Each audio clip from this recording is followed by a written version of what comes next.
هذا يوم عيد الفطر ويوم السرور ويوم المغفور يوم أحل الله لكم فيه الطعام وحرم عليكم الصيام فإذا صعد الخطيب على المنبر أنصتوا واسمعوا وأطيعوا جميعا رحمكم الله أنصتوا واسمعوا وأطيعوا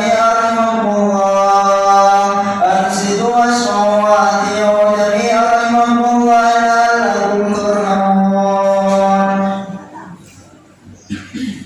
اللهم صل على سيدنا محمد اللهم صل على سيدنا محمد اللهم صل على سيدنا مولانا محمد اللهم اغفر الإسلام إلى المسلمين والمسلمات والمؤمنين والمؤمنات وانصرهم على أعوان الدين رب اهدنا منك بالخير ويا خير الناصرين برحمتك يا أرحم الراحمين.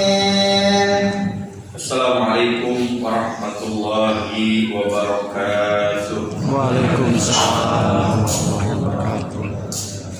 اللهم صل على سيدنا محمد اللهم صل على سيدنا محمد اللهم صل على سيدنا مولانا محمد.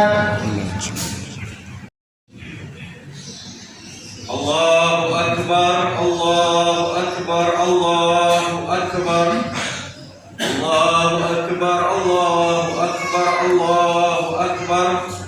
Allahu Akbar, Allahu Akbar, Allahu Akbar. Allahu Akbar kabira walhamdulillahi katsira. Subhanallahi bukratan wa asila. La ilaha illallah wahdah. Sadaqa wa'dah. ونصر عبده وأعز جنده وهزم الأحزاب وحده. لا إله إلا الله ولا نعبد إلا إياه مخلصين له الدين ولو كره الكافرون. الحمد لله على إحسانه والشكر له على عظم نعمه وامتنانه.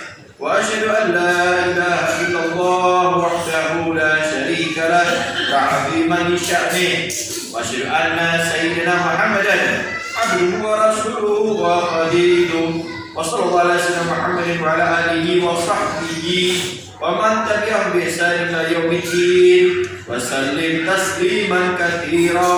أما بعد ويا أيها الناس اتقوا الله حق تقاته ولا تموتن إلا وأنتم مسلمون.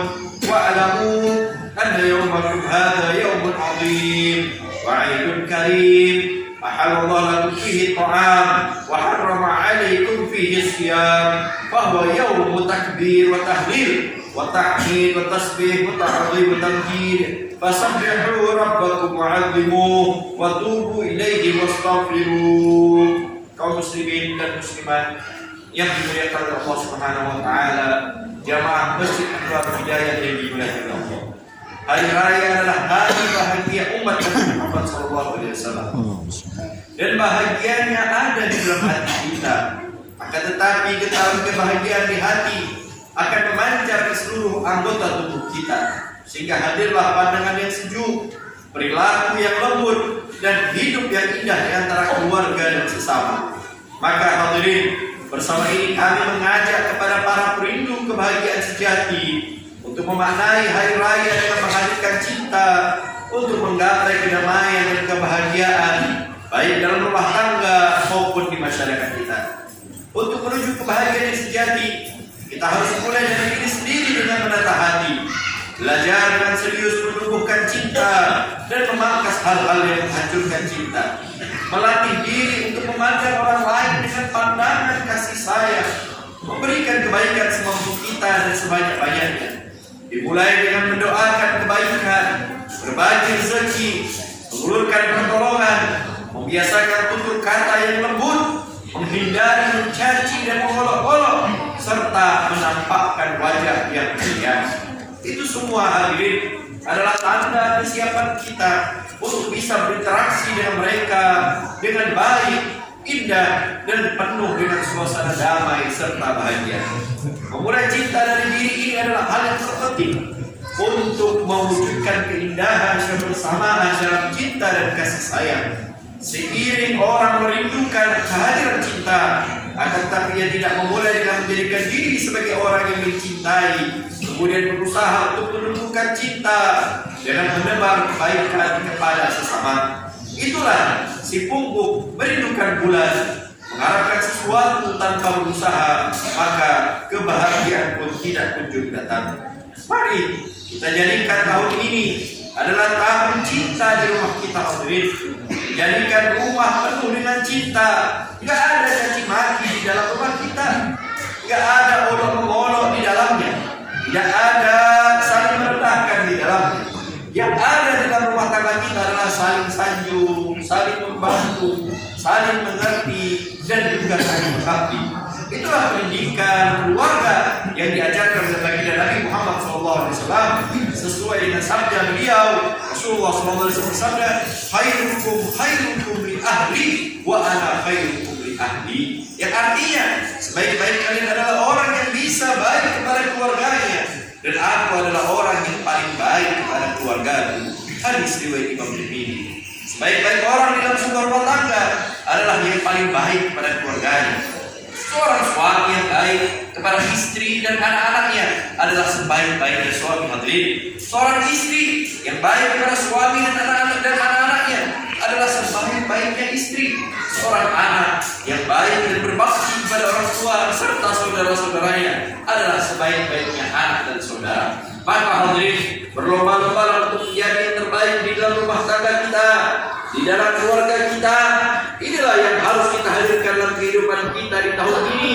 Hari raya ini adalah hari raya keindahan yang dimulai dari diri dan juga keluarga kita. Kaum muslimin dan muslimat yang dimuliakan oleh Allah Subhanahu wa taala. Selanjutnya, setelah kita pastikan dengan terwujudnya keluarga penuh kedamaian dan cinta, maka keluarga tersebut akan menjadi keluarga yang layak untuk menjadi tempat tumbuh dan berkembang anak-anak yang baik. Anak-anak kita adalah masa depan kita, hadirin. Masa depan yang panjang di dunia hingga akhirat. Anak kita berada berurusan dengan orang lain di luar sana. Jika anak kita tumbuh dalam keluarga yang baik, penuh kasih, penuh cinta, saling memaafkan, saling mengerti, niscaya di saat mereka keluar dari rumah untuk hidup di masyarakat akan mempunyai bekal yang cukup untuk menghadapi permasalahan di masyarakat, sehingga mereka akan menyelesaikan permasalahan dengan kelembutan, dengan memaafkan, dan dengan berbagai cara yang semuanya adalah ilmu keindahan yang mereka dapatkan dimulai dari rumahnya sendiri. Artinya mental, hati, dan pikirannya sehat sehingga akan mencari solusi dengan baik dan juga sehat. Akan tetapi sebaliknya, anak-anak yang tidak diberi bekal yang benar, baik dari sisi pemikiran, mental maupun hati, di saat mereka berurusan dengan orang di luar rumah, maka anak tersebut akan menjadi anak yang mudah terpengaruh, mudah terbawa di dalam kehidupan yang jauh dari ketenteraman dan kedamaian. Sungguh sangat penting menanamkan kasih sayang, budaya indah, dan cinta di dalam rumah tangga kita untuk mempersiapkan mereka di saat berhadapan dengan masyarakat yang luas. Orang tua yang meneladankan kemesraan dan keindahan di hadapan anak-anaknya, gak ada caci maki, tidak ada olok-olokan dengan pasangan, saling memperhatikan, saling menghargai, dan juga saling peduli, akan menghantarkan anak untuk tumbuh sehat secara mental, hati, dan juga pikiran. Sungguh pemandangan yang indah jika seorang anak tiba-tiba datang kepada ayahandanya ingin bersalaman, kemudian sang ayah menolak sambil mengecup kening sang anak lalu berkata, "Sayang, yang engkau perlu salami lebih dulu adalah ibundamu, bukan ayah." Kemudian anak tersebut mendatangi ibundanya. Di saat sang ibunda didatangi anaknya yang ingin bersalaman, sang ibunda pun menolak sambil mengecup kening sang anak dan berkata, "Sayang, yang harus engkau dahulukan di rumah ini adalah ayah." Pemandangan yang membingungkan bagi seorang anak namun mengagumkan. Suasana saling menghargai antara suami dan istrinya ini akan dirasakan oleh seorang anak sebagai bentuk pendidikan halus untuk saling menghormati.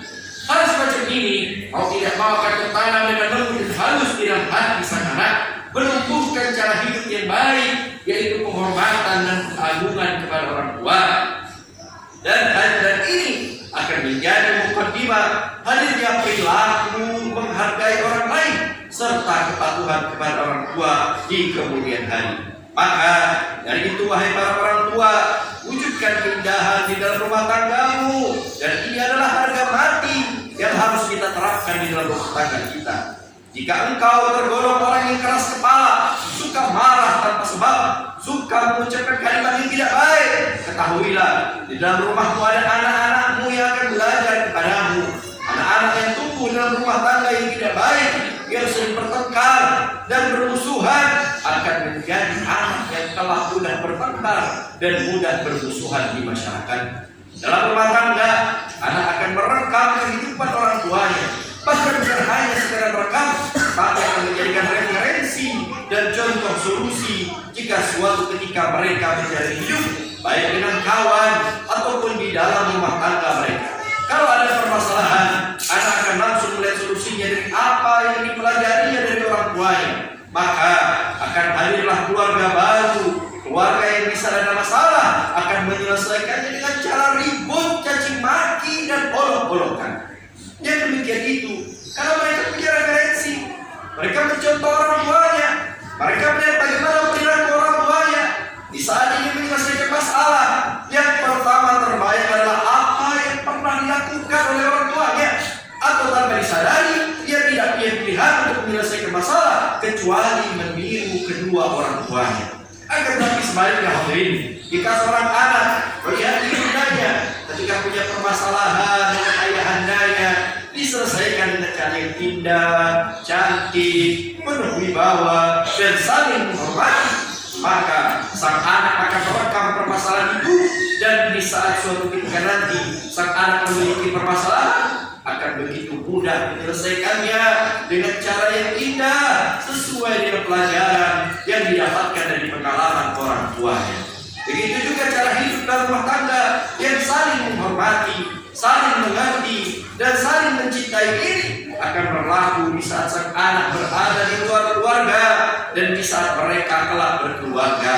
Kalau di luar sana ada anak yang suka berantem, mudah mencaci, merendahkan orang lain, membuat orang dan lain-lain, itu sangat mungkin tidak hanya berasal dari pengaruh lingkungan luar yang sangat mengerikan, dan kita sama-sama mengetahui betapa mengerikannya kehidupan di luar sana. Tetapi hadirin, hal ini juga dikarenakan sang anak yang sudah sering melihat kebiasaan hidup yang tidak indah, yang tidak sehat di rumahnya, yang telah lama dia lihat, yang telah lama dia rekam. Ini semua akan menggumpal dalam pikiran dan hati sang anak, sehingga di saat berada di luar, ketika ada gesekan sedikit saja dengan teman-temannya, dengan gurunya, dengan tetangganya, bahkan dengan saudara-saudaranya, maka anak tersebut harus melakukan kekerasan seperti mencaci, mengolok, berantem, dan lain-lainnya.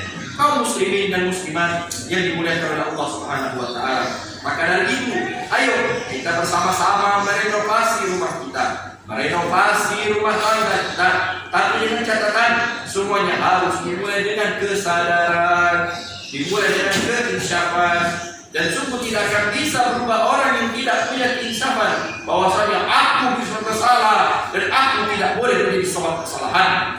Aku harus berbenah jika aku bersalah, dan aku tidak akan gampang menyalahkan pasanganku. Akan tetapi akulah yang akan berusaha menyadari kesalahanku, dan aku harus memulai kehidupan baruku dengan lembut tutur kata, lembut perilaku, saling menghargai, serta menghindari mencaci, mengolok, merendahkan, dan saling menyakiti di antara pasangan. Jika semua pasangan suami istri memiliki prinsip yang seperti ini, maka yang akan terjadi di rumahnya adalah keindahan. Tidak akan terdengar lagi caci maki, tidak ada lagi olok-olok, tidak ada lagi kebencian, tidak ada lagi dendam. Yang ada hanyalah kasih sayang dan cinta di sebuah rumah tangga. Hari ke hari yang tampak adalah keindahan yang terus bertambah, mesraan yang terus bertambah, bertambah karena semua anggota keluarga adalah orang yang mengundang kemesraan, keindahan, dan juga kebahagiaan. Kaum muslimin dan muslimat yang dimuliakan oleh Allah Subhanahu wa taala, ada dua penjahat dalam rumah tangga yang tidak boleh ada di rumah kita. Pertama, yaitu orang egois yang hanya mau menang sendiri, gak mau disalahkan, pokoknya harus dia, tidak mau mengoreksi diri